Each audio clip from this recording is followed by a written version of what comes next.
Está con nosotros Ervin Hoyos, investigador en Derechos Humanos y Derecho Internacional Humanitario, creador del programa Las Voces del Secuestro. Ervin también es presidente de la Federación Colombiana de Víctimas de la FARC. Ervin, buena tarde, gracias por acompañarnos. Y Dania, mucho gusto estar aquí. En la parte anterior del programa veíamos el reporte de Carla Arcila con ese plazo que se cumple hoy de la entrega de armas. Tú tienes una frase que has dicho: la FARC han cumplido en agenda, mas no han cumplido en verdad. ¿Por qué? Yo digo que las FARC están cumpliendo en agenda y el gobierno están cumpliendo en agenda. Los dos están cumpliendo en agenda. Se pusieron unas fechas, mal que bien, de manera apretada. Corrieron algunos días, los movieron 20 días, luego otros 15 días más, etcétera. Pero no le están cumpliendo a la sociedad y al país en verdad.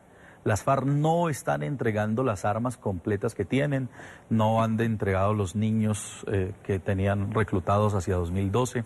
Las estadísticas del mismo Departamento de Inteligencia de las Fuerzas Militares en Colombia mostraba sobre más o menos entre 27 y 30.000 armas para el inicio del proceso de paz. Ojo, no estamos hablando de la época del Plan Patriota, estamos hablando para el inicio del proceso de paz, entre 27 y 30.000 armas. ¿Por qué? Porque en la guerrilla, cada guerrillero promedio tiene 3 armas, promedio tiene 3 armas, más todas las armas que tuviesen en las caletas, pues daba un promedio aproximado de unas 30.000 armas. En las investigaciones que yo he realizado, le hice seguimiento a toda la incursión de armas que hizo la mafia rusa por la frontera con el Ecuador.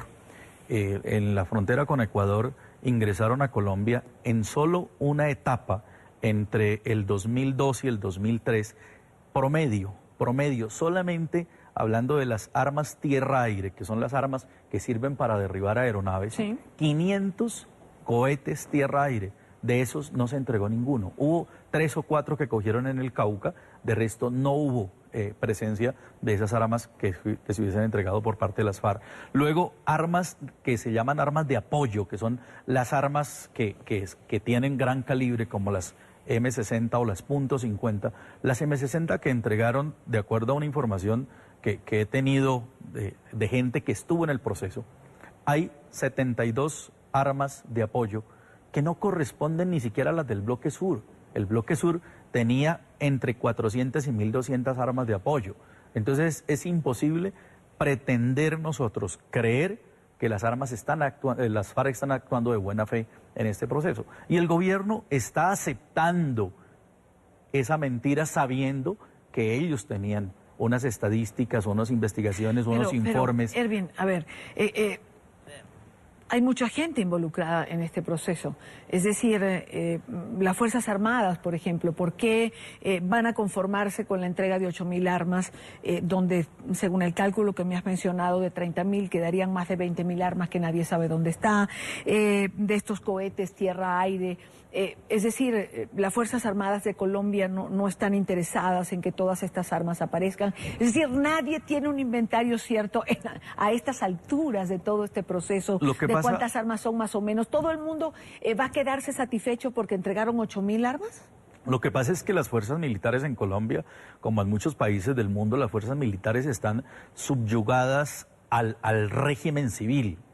O sea, aquí las fuerzas militares, nuestros generales, están subordinados al régimen civil, a lo que dice el ministro del Interior, a lo que le dice el comisionado de paz o a lo que dice el presidente, porque si no los echan. Los generales les tiemblan los pantalones de pensar que le llegan a llevar la contraria en lo más mínimo al presidente, porque los echan o sencillamente no ascienden.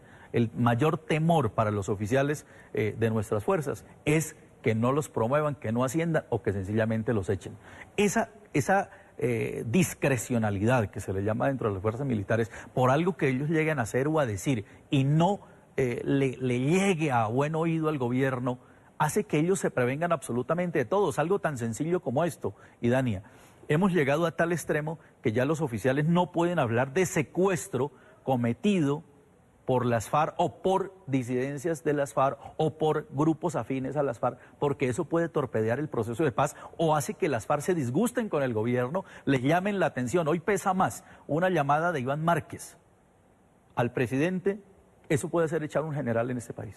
O sea, a eso hemos llegado. Ahora, ¿para qué las FARC guardaría estas armas que no entrega? A ver, es que las FARC llegó a un proceso de paz aplicando una estrategia que está escrita desde 1982, eso es en el planteamiento estratégico y político del movimiento para llegar a la toma del poder. Ese planteamiento estratégico y político hace que el grupo se divida en tres, y eso fue lo que ocurrió, se divide en tres.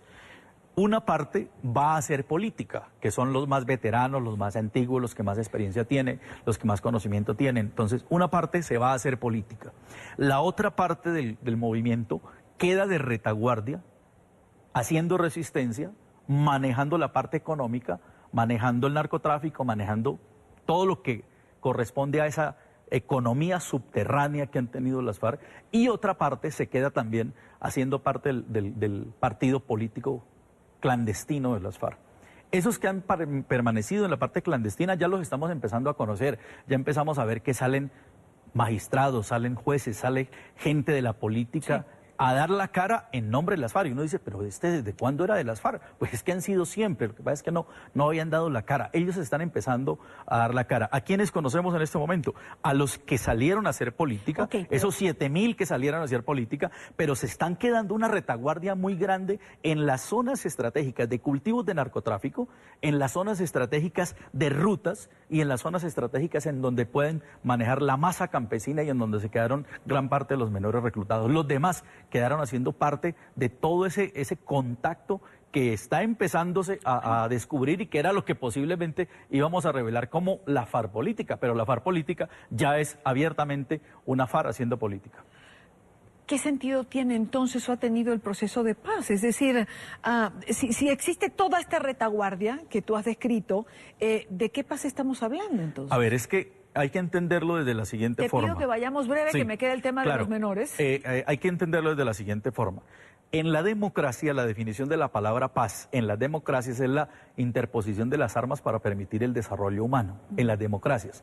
En el marxismo-leninismo, en el comunismo o en el socialismo del siglo XXI, la palabra paz significa deponer las armas, interponerlas para el fortalecimiento militar o la toma del poder. Esta es una etapa más que ganan las FARC en esa ruta hacia la toma del poder. Esto es parte de la estrategia.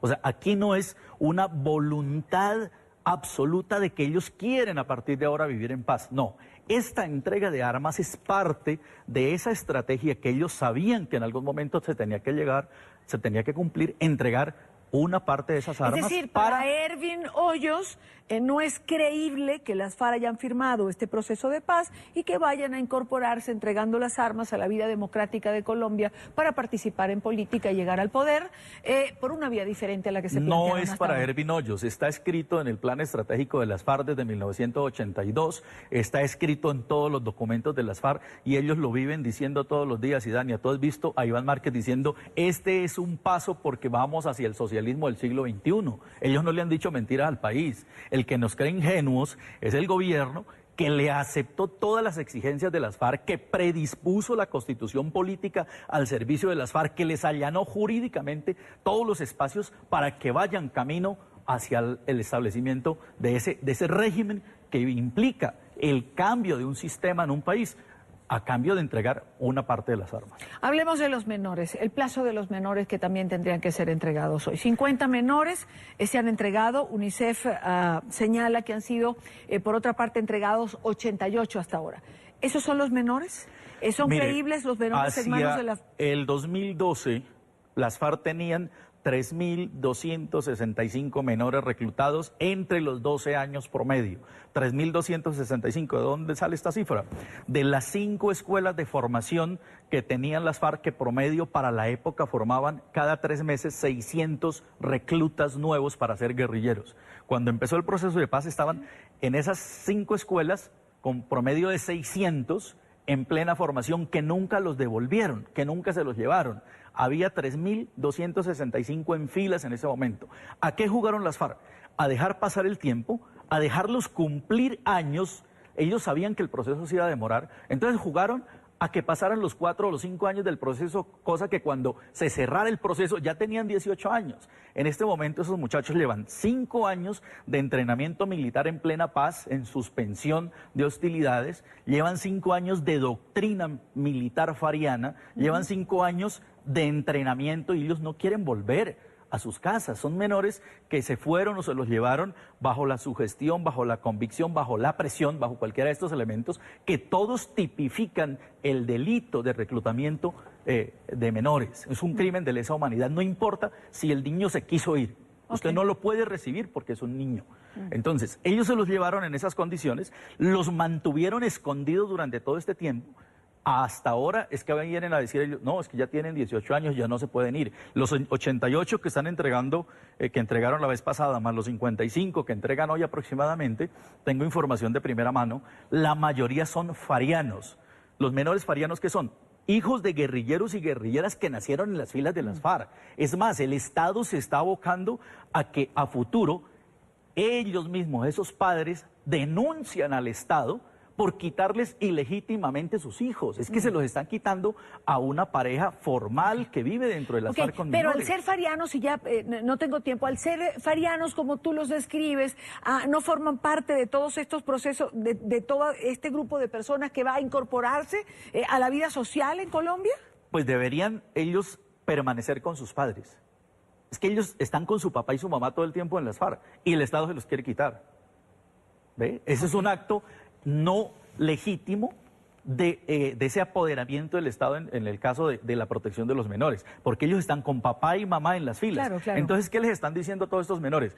Miren, niños o muchachos, váyanse allá, métanse allá a ese campamento, que en 3 meses ustedes vuelven para acá. Eso fue lo que hicieron con los 55 que entregaron primero. Los mandaron allá, esos muchachos sabían que iban a estar 3 meses y que luego volvían a las filas. Esto es un juego solamente, eso es para dar titulares de prensa, para ganar espacios publicitarios, para calmar la opinión pública, para bajarle la espuma al chocolate, y esa es la manera como han manejado todo este proceso. Ervin Hoyos, gracias por estar con nosotros. Tendremos otra oportunidad para conversar, porque después de todo este panorama que Ervin nos describe, quedan varias preguntas en el aire. ¿Para dónde va esto? Muchas. ¿Y qué es lo que vamos a ver, digamos, a la vuelta de la esquina? Será en otra oportunidad, Ervin. Gracias por estar.